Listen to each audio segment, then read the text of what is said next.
Perkenalkan, kami dari kelompok 2 ingin mengerjakan tugas video. Sebelumnya perkenalkan, nama saya Dika Maulana Rahmadani. Saya Dava Dwi Satriasari. Saya Muhammad Aditya. Saya Anton Yahya. Saya Muhammad Ilham Duzul Afi. Saya Nur Kolis. Saya M. Rafael Kori. Sunan Gresik Maulana Malik Ibrahim. Sunan Ampel Raden Rahmat. Sunan Giri Muhammad Ainul Yakin. Sunan Bonang Maulana. Sunan Derajat Raden Qasim. Sunan Kalijogo Raden Syahid. Sunan Muria Raden Sunan Kudus Jafar Shadiq. Sunan Jati Sarif Hidayatullah. Ya Rasulullah sallallahu alaihi. Ya Rabbi Asyadi wa Karodi. Ya Zil Alati. Ya Muhailal Duhini wal Karomi.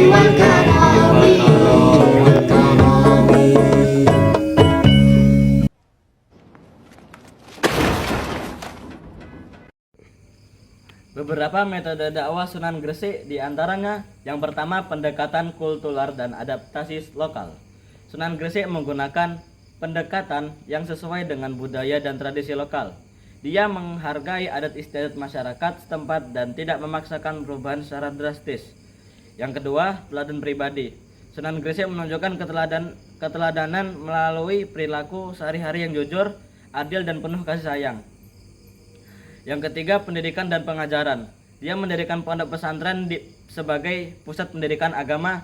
Di pesantren ini, masyarakat belajar tentang Islam secara lebih mendalam. Metode pengajaran yang digunakan bersifat inklusif dan terbuka, sehingga menarik banyak orang untuk belajar. Yang keempat, perbaikan sistem ekonomi dan kesejahteraan sosial. Sunan Gresik memperkenalkan teknik pertanian yang lebih maju dan efisien. Dia membantu masyarakat meningkatkan hasil panen mereka melalui sistem irigasi yang baik. Yang kelima, dialog dan diskusi. Dia sering mengadakan dialog dan diskusi dengan pemuka adat dan tokoh masyarakat setempat. Melalui dialog yang konstruktif, dia menjelaskan ajaran Islam dengan cara mudah dipahami dan diterima oleh masyarakat. Yang terakhir, pelayanan sosial.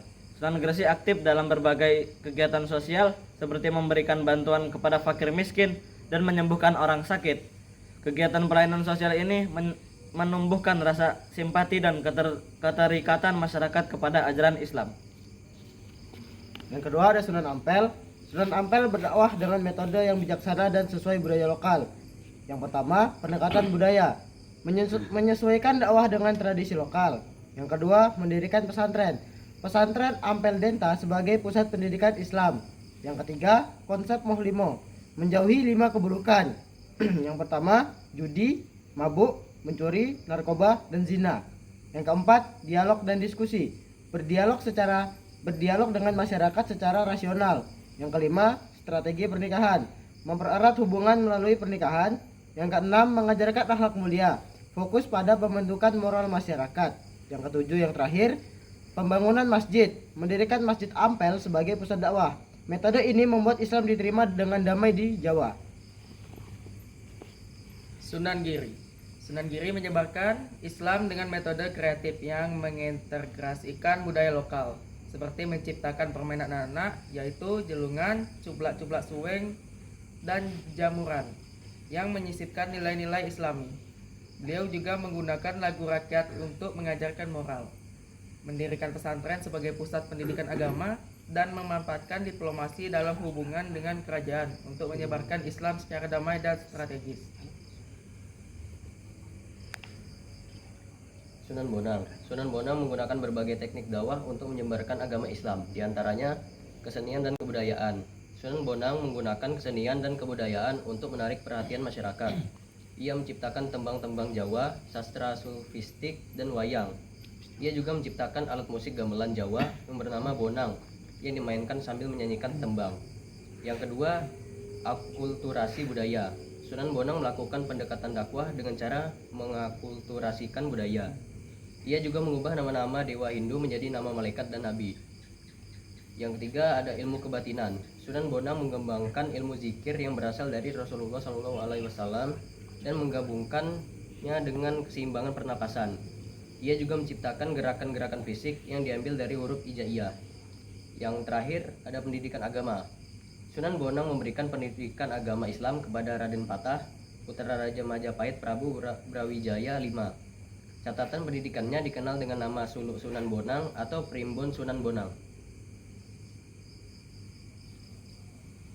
Sunan Derajat berdakwah dengan metode berikut. 1. Pendekatan sosial, membantu fakir miskin dan yatim piatu. 2. Pendidikan moral, mengajarkan akhlak mulia seperti tolong menolong dan kebaikan. 3. Seni dan budaya, menggunakan tembang Jawa untuk dakwah. 4. Fasilitas sosial, mendirikan masjid dan tempat belajar. 5. Kemandirian ekonomi, mengajarkan bertani dan berdagang.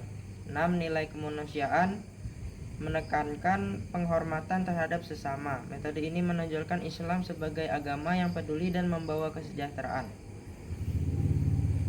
Sunan Kalijaga menggunakan seni budaya sebagai media dakwah seperti wayang, gamelan, nyanyian, ukiran, dan pakaian.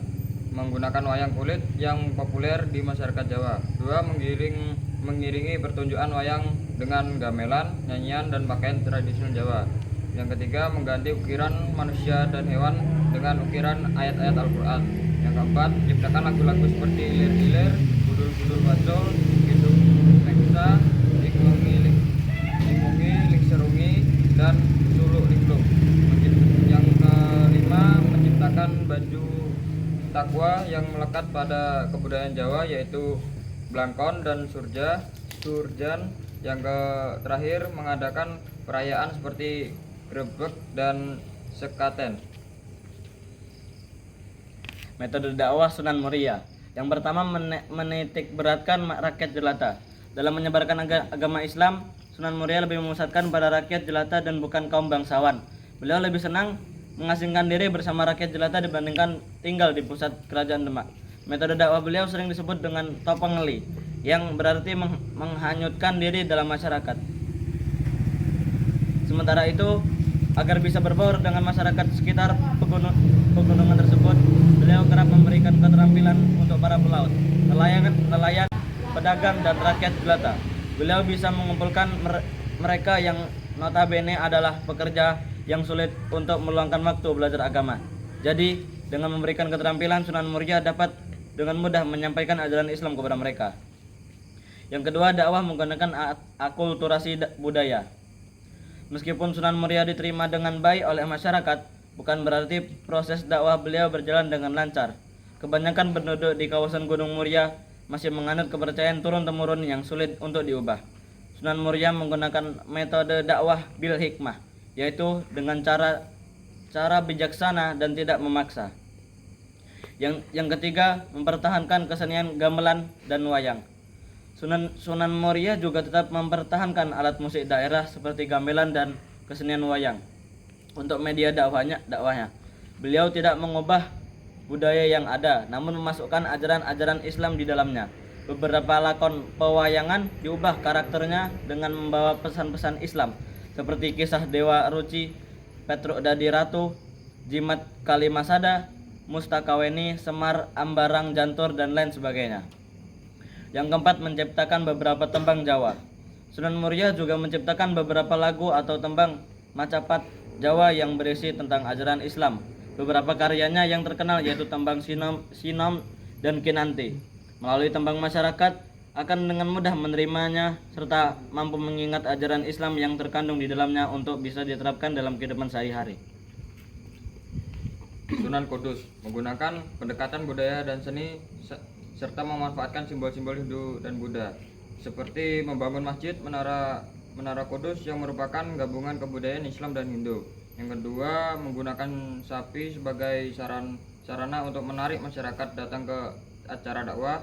Yang ketiga, mengintegrasikan kepercayaan masyarakat Kudus pada masa lalu dengan agama Islam. Yang keempat, tidak menggunakan kekerasan dalam berdakwah. Yang terakhir, mengikuti kelakuan dan adat rakyat tetapi berusaha untuk mempengaruhinya dan memasukkan nilai ajaran Islam. Dan yang terakhir adalah Sunan Gunung Jati. Sunan Gunung Jati menggunakan berbagai metode dakwah untuk menyebarkan ajaran Islam. Di antaranya adalah pendekatan budaya.